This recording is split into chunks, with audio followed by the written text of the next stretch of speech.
I've been producing music over 15 years, around 10 years professionally. In the past 4 years, I've taught well over 1,500 producers all around the world, and I've listened to thousands of songs from amateur producers, and I've also helped producers go from amateur-sounding music to students of mine who have landed songs on radio, songs in TV and film, and getting good enough to get paid client work. So please hear me when I say that I know what I'm talking about, not just as someone who's a professional producer that still actively makes music today, but also as someone who has mentored and taught producers all over the world and seen firsthand the things that amateur producers get wrong over and over again. So let me save you a world of trouble by uncovering some really important aspects of music production that I just don't see other producers talking about a lot. The first thing I've noticed over and over with my students when we start working with them is there's a clear emphasis on the tools, the technology, and everything that happens in the computer or in the DAW, and a lack of focus on genuine music making incredible music and building out musical arrangements that can actually stand on their own 2 feet without needing a wild amount of technical know-how or mixing magic to sound awesome. Somehow in the modern world of music production, we've gotten so obsessed with the technology and the tools that we forgot that we are ultimately making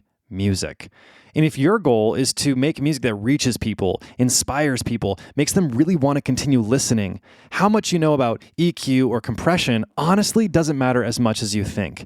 Those tools are there to make sure that the focus for the audience can be the song, not so people are focusing on what plugins you're using. So let me make it blatantly clear. Your audience doesn't give a crap what plugins you're using or what libraries you're using or what vocal chain you use.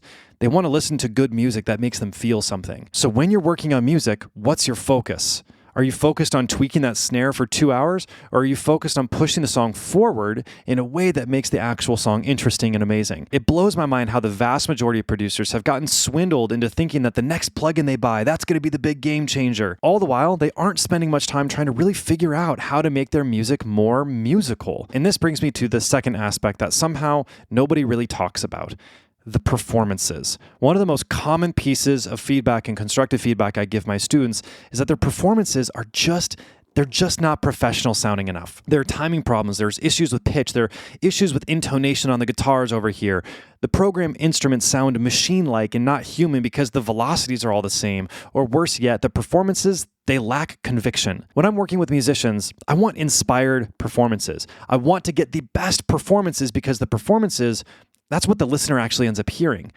Again, this kind of falls in line with this first point that I've made, that we are making music. Unless, of course, you're completely fine with your music lacking all soul. I hope not. But when I'm working with vocalists, a lot of times we're talking about what the song means lyrically and how to communicate that through performance. We're talking about how to emphasize the dynamics and expression so that the audience feels what we're singing about. And it works the same with every instrument I'm dealing with. There needs to be real conviction in the performances. Like a sad song needs to actually sound sad in the performances. A happy song needs to sound energetic in the way those performances are done. And those two things are not simply how quiet or how loud are you playing, right? This goes much deeper into the very conviction and expression of that performance. If you have a song where it literally sounds like no one even wants to be there in the studio recording, like the vocalist is just like, yeah, I'm singing the right notes, I'm singing the right words, I promise you that comes out in the speakers and your audience is going to notice. So think about this.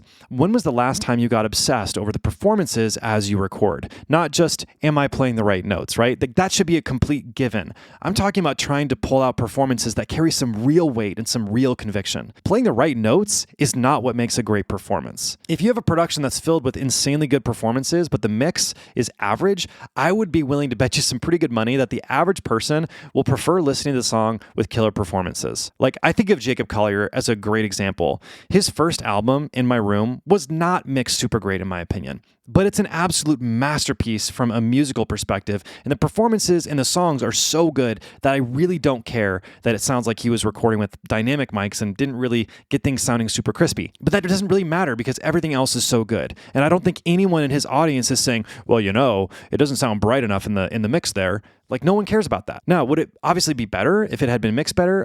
Of course it would, right? Like, his newer stuff is mixed a lot better than it was 5, 6, 7, 8, 9, 10 years ago. Contrary to what some people think, I'm not anti-mixing. I'm actually very pro-mixing. I think that mixing is incredibly important. I just think that a lot of amateurs start by thinking that, I got to learn how to mix, when they actually need to start and begin by learning how to produce killer music first. Performances in the song are crucial, and in my view, the timing and the rhythm, that's one of the most noticeable areas that amateurs mess up. If you're rushing or if you're coming way behind behind the beat, then it's going to be very difficult to make that sound professional. If you nail everything else in the production and the mix, like if everything sounds amazing, the sounds, the arrangements, the mix, everything is great, but the timing is off, to me, that's a dead giveaway that it was not professionally produced.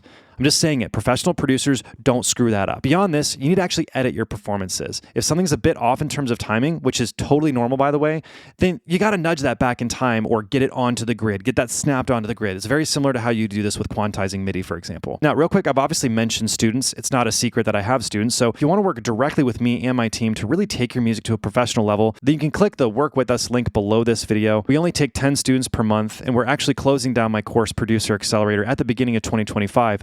So if you'd rather have a self-paced course rather than a mentorship, we're giving the biggest discount we've ever done as a farewell gift to you. It's 70% off. You can find that down below as well, and that will no longer be something that we offer by itself in the new year. All right, so next we got to talk about sound itself.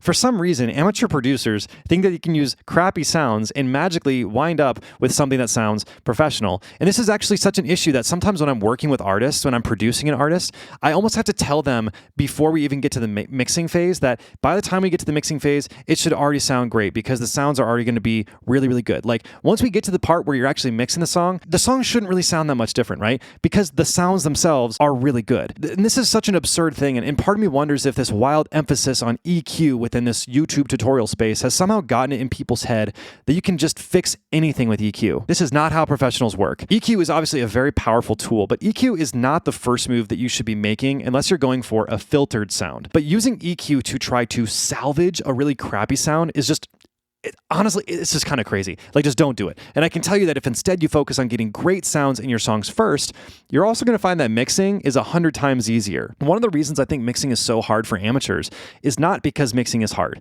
It's because the songs they're trying to mix, they just don't even sound that great to begin with. And that's really difficult to take a song that doesn't sound great to begin with and then make it sound better, right? Your rough mixes should already sound really great. When you finish producing and you're ready to move on to the mixing phase, your song should already sound great. Like I'll give you an example. Let me just show you the most recent song that I released. I'm gonna actually show you what it sounded like before I mixed it, just the rough mix. Here you go. Oh, I'm stuck here chasing demons while the world is sleeping, having happy dreams and thinking you're so this already sounds pretty good, right? And that's how it should be. It should already sound pretty good before you mix it.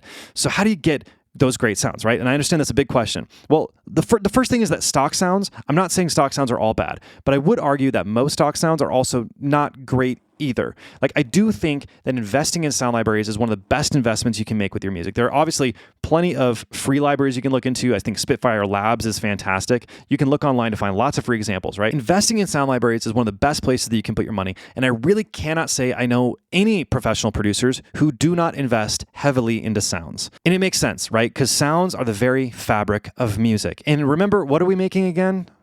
What? Right. Music. So if you are the person that owns 10 different EQs and 20 different compressors and all these different effects plugins, but you don't own very many sound libraries, you gotta flip that around. There's nothing wrong with buying effects plugins, but I see producers with more EQs than they have sounds, and then they're like, why does my music sound amateur?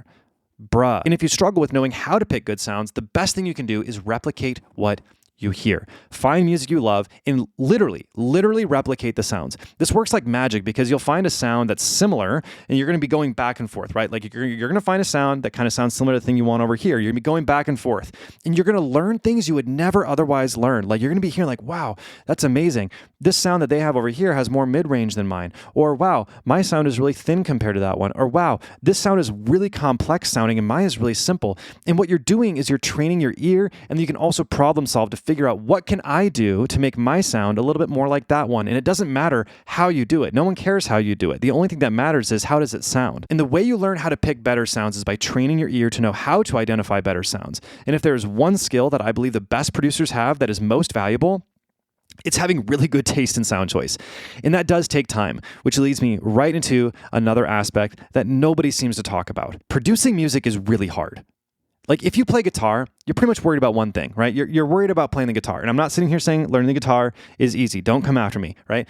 If you sing, you're worrying about one thing, right? You're worrying about singing. That's like the one thing you get to focus on. If you produce music, you are worried about every single thing. And if you want professional quality, then you need to actually know a lot more than virtually everyone else, because it's literally your job to know how to put everything together in a way that sounds cohesive and amazing. We are the ones that are essentially orchestrating everything else. You have to understand what makes sound good to begin with, from those performances like we talked about, to arrangement, to writing, to the choice of sounds, to the technical aspects of post-production. When I've done writing sessions for TV and film with other artists, with the publisher I work with, it's expected of me to be the person that knows how to make everything sound amazing. And guess what? If it doesn't sound amazing, you want to know who gets blamed?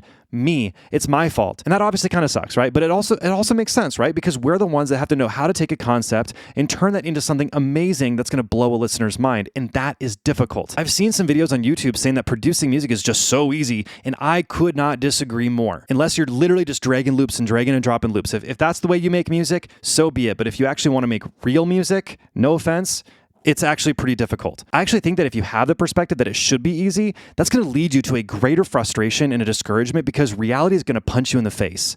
You're going to find out at some point that producing music is harder than you thought. I wish when I got started, I would have known that this journey was going to be a difficult one. I wish I would have known that my music was going to sound like crap in the beginning, and that's also totally normal. I wish I would have known that the tools are secondary to the music we make, because my focus was on many of the things that we're talking about here. I was focused on all the wrong things. I wish I would have known that the performances mattered a heck of a lot more than I ever realized when I was still in the beginner phase. Because again, I was like you. I didn't prioritize the quality of those performances like I've talked about here. So if you want help with this, you don't have to do it alone. This is literally the entire reason why me and my partner Andrew created our mentorship program, Producer Develop. We only take 10 students per month, and it's a real mentorship with direct access to us and a structured action plan for you. If you want to see what that's all about, you can check it out down below, but I'll see you in the next one.